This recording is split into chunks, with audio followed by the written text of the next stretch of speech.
శ్రీ మహావిష్ణువు రాక్షస సంహారం చేసి ధర్మాన్ని కాపాడడం కోసం మాత్రమే అవతరించాడు. ఎవరైతే అహంకారంతో ధర్మాన్ని తప్పుతారో వారి అహంకార గర్వాన్ని కూడా అణిచేస్తాడు. అది దేవతలైనా సరే, దానవులైనా సరే.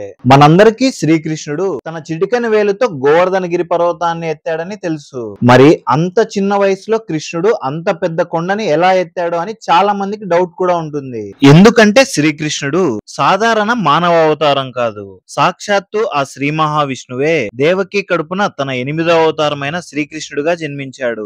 మరి కృష్ణుడు గోవర్ధనగిరి పర్వతాన్ని ఎత్తి బృందావనంలో ఉన్న ప్రజల్ని ఇంకా వారి ఆవులను ఒక పెద్ద తుఫాన్ నుండి కాపాడడానికి కారణమేమై ఉంటుంది? మీలో ఎంతమందికి కృష్ణుడు గోవర్ధనగిరిని ఎన్ని రోజులు ఎత్తి పట్టుకున్నాడో తెలుసుంటే కామెంట్ చేయండి. ఇంకా లేట్ చేయకుండా శ్రీకృష్ణుడు గోవర్ధనగిరి పర్వతాన్ని ఎత్తడానికి కారణం ఎవరో ఈ వీడియోలో తెలుసుకుందాం. హలో ఫ్రెండ్స్, నేను మీ Chaitanya and welcome back to our series Sri Krishna అవతారం పార్ట్ 4.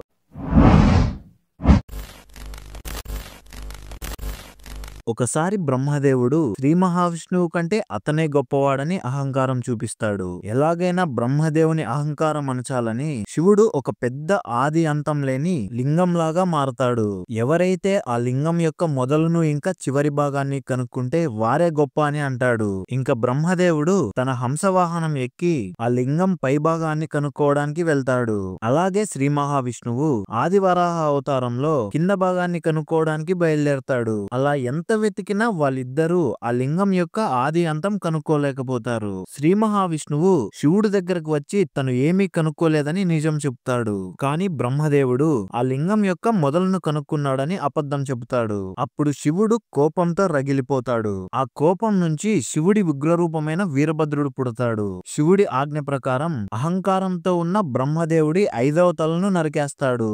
ఆ విధంగా బ్రహ్మదేవుడి అహంకారం పోతుంది. అదే విధంగా ఒకసారి ఇంద్రుడు కూడా దేవతలకు రాజు అని అహంకారంతో ఉంటాడు. కానీ ఈసారి ఇంద్రుడి అహంకార గర్వాన్ని అణిచేది శివుడు కాదు, ఆ శ్రీకృష్ణ భగవానుడు. ఒకరోజు బృందావనంలో ప్రజలందరూ హడావిడి చేస్తున్నారు. చూడటానికి అది ఒక పండగ వాతావరణంలా కనిపిస్తుంది. అదంతా చూసిన కృష్ణుడు అక్కడ ఏం జరుగుతుందో అర్థం కాక తన తండ్రి అయిన నందుడిని అడుగుతాడు. అప్పుడు నందుడు శ్రీకృష్ణుడితో, మనం ఈ యజ్ఞం చేస్తే ఆ దేవతలకు అధిపతి అయిన ఇంద్రుణ్ణి సంతృప్తి చేయగలము అని అంటాడు. ఎందుకంటే ఆయన కరుణిస్తేనే మనకు వర్షాలు పడతాయని అంటాడు. ఆ మాటలకి శ్రీకృష్ణుడు నందుడితో ఇలా అంటాడు, మన ఆవులకు గడ్డి ఇస్తుంది గోవర్ధనగిరి పర్వతం కదా, ఆ గడ్డి తిని మన ఆవులు మంచిగా పాలు ఇస్తున్నాయి. వాటితో అందరూ సంతోషంగా జీవిస్తున్నారు. మరి మనం యజ్ఞాలు ఇంకా పూజలు చేయవలసింది గోవర్ధనగిరి పర్వతానికి కదా, ఇంద్రుడికి కాదు కదా అని అంటాడు. ఆ మాటలకి నందుడు ఇంకా అక్కడ ఉన్న ప్రజలు ఆశ్చర్యపోయి, నువ్వు చెప్పింది కూడా నిజమే కృష్ణ, కానీ ఏదైనా యజ్ఞం చేస్తే దానికి ఒక ఋషిప్రోక్తమైన కల్పం ఉంటుంది కదా, కానీ నువ్వు గోవర్ధనగిరికి యజ్ఞం అంటున్నావు, దానికి పూజ ఎలా చేయాలో నీకు తెలుసా అని అడుగుతాడు. అప్పుడు కృష్ణుడు నవ్వుతూ, ఇంద్రయాగం కోసం ఏ సామాన్లైతే తీసుకువస్తారో ఆ సామాన్లే తీసుకోండి. ముందు ఏ రకాల అన్నప్రసాదాలు చేపిస్తున్నారో అవే వండించండి. ముందు మీరు ఆ యజ్ఞ సామాగ్రి మొత్తం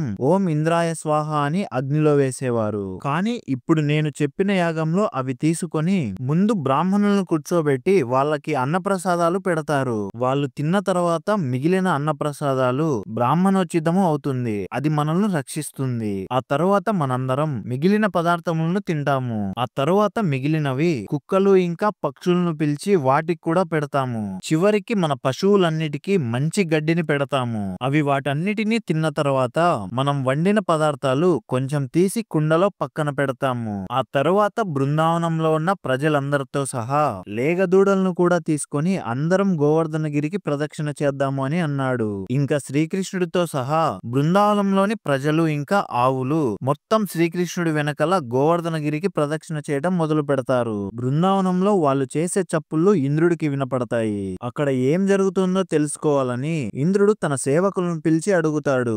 అప్పుడు వాళ్ళు సమాధానంగా ఇంద్రుడితో ఇలా అంటారు, మీరు కోపం తెచ్చుకోనంటే ఒక మాట చెబుతాము. ప్రతి సంవత్సరం బృందావనంలోని ప్రజలు వర్షాలు పడాలని మీకు మీకు పెద్ద యాగాలు చేస్తూ ఉంటారు. కానీ ఇప్పటి నుంచి వాళ్ళు మీకు ఈ వ్రతం చేయకుండా మానేశారు. వాళ్ళ పశువులకి గడ్డి ఇస్తుందని గోవర్ధనగిరికి ప్రదక్షిణ చేయటం మొదలుపెట్టారు. వారి మాటలు వినేసరికి ఇంద్రుడికి ఎక్కడ లేని కోపం వచ్చింది. అసలు నాకు యాగం చేయొద్దని చెప్పింది ఎవరు? బృందావనంలో ఉన్న ప్రజలందరూ నాకు అవమానం చేశారు. అసలు కృష్ణుడు చెబితే నాకు యాగం చేయకుండా ఉంటారా?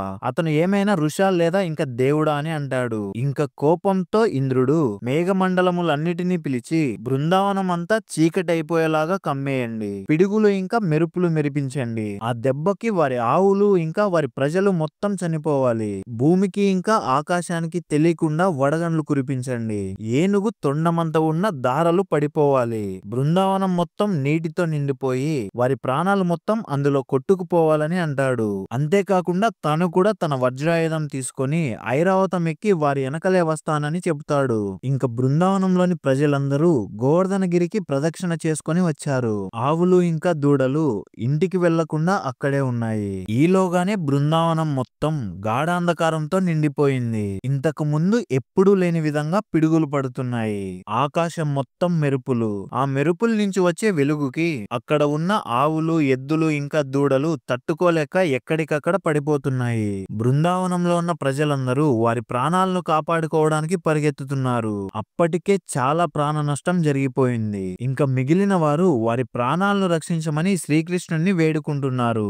ఏమాత్రం ఆలస్యం చేయకుండా శ్రీకృష్ణుడు తన చిటికెన వేలుతో గోవర్ధనగిరిని ఎత్తి అవలీలగా పట్టుకున్నాడు. ఆ తరువాత బృందావనంలోని ప్రజలందరూ ఆవులు ఇంకా దూడలతో సహా ఆ గోవర్ధనగిరి పర్వతం కిందకు వచ్చి నిలబడుకున్నారు. శ్రీకృష్ణుడు పట్టుకున్న గోవర్ధనగిరి అనే గొడుగుకి సాక్షాత్తు ఆ శ్రీ మహావిష్ణువి చిటికెన వేలే కర్రగా మారింది. ప్రజలందరూ వాళ్ళని ఇంద్రుడు ఏం చేస్తాడో అని భయపడుతున్నారు. శ్రీకృష్ణుడు మాత్రం బృందావనంలోని ప్రజలకు ఇంకా పశువులకు రక్షణగా తన 7 ఏళ్ల వయసులో గోవర్ధనగిరిని మొత్తం 7 రాత్రులు ఇంకా 7 పగళ్ళు తన చిటికెన వేలుతో మోసాడు. అది చూసి ప్రజలందరూ ఆశ్చర్యపోతూ శ్రీకృష్ణుడు సామాన్య బాలుడు కాదు, సాక్షాత్తు ఆ దైవ స్వరూపమేనని అనుకున్నారు.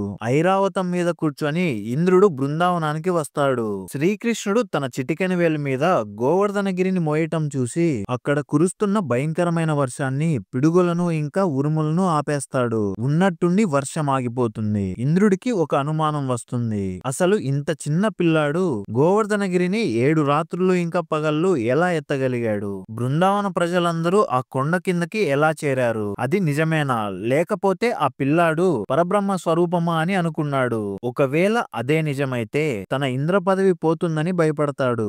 ఇంద్రుడు మెల్లగా ఆ గోవర్ధనగిరి దగ్గరకు వెళ్తాడు. శ్రీకృష్ణుణ్ణి చూసిన వెంటనే ఇంద్రుడికి సాక్షాత్తు ఆ శ్రీ మహావిష్ణువు రూపమే దర్శనమిస్తాడు. అప్పుడు ఇంద్రుడు శ్రీకృష్ణుడి కాళ్ళ మీద పడి తను చేసిన తప్పును క్షమించమని అడుగుతాడు. ఇంక ముందు ఎప్పుడూ అహంకారానికి పోయి ఇలాంటి పనులు చేయనని అంటాడు.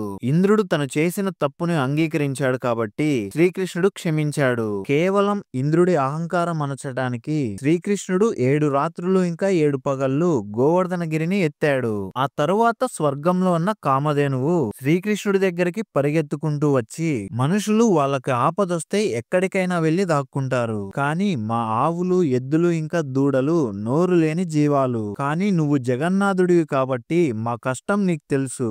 అందుకనే ఈ రోజు ఈ గోవులన్నిటినీ కాపాడావు. కాబట్టి నిన్ను గోవిందా అని పిలుస్తూ నీకు నమస్కారం చేస్తున్నానే అంటుంది. ఆ తరువాత ఇంద్రుడి వాహనమైన ఐరావతం పరుగు పరుగున వెళ్లి ఆకాశ గంగలో ఉన్న నీళ్లను బంగారు కలశంలో తెచ్చి శ్రీకృష్ణుడికి అభిషేకం చేసింది. అలాగే కామధేనువు ఇచ్చిన ఆవు పాలతో స్వయంగా దేవేంద్రుడే ఆ శ్రీకృష్ణుడికి అభిషేకం చేస్తాడు. దేవతలందరూ ఆకాశం నుంచి పూల వర్షాన్ని కురిపించారు. అప్పటి నుంచే శ్రీకృష్ణ భగవానుడు గోవిందుడు అయ్యాడు. అందుకనే బ్రతికినన్ని నాళ్లు కష్టం తెలియకుండా ఉండాలంటే ఈ గోవింద నామాలు పలుకుతూ ఉండాలి. తిరుమల క్షేత్రంలో సాక్షాత్తు ఆ శ్రీ మహావిష్ణువే వెంకటేశ్వర స్వామిలాగా వెలిశాడు. అందుకనే ప్రజలందరూ ఎప్పుడు తిరుమలకు వెళ్ళినా గోవింద అని అంటూ ఉంటారు. అలా శ్రీకృష్ణుడు ఇంద్రుడి గర్వాన్ని అణిచేశాడు.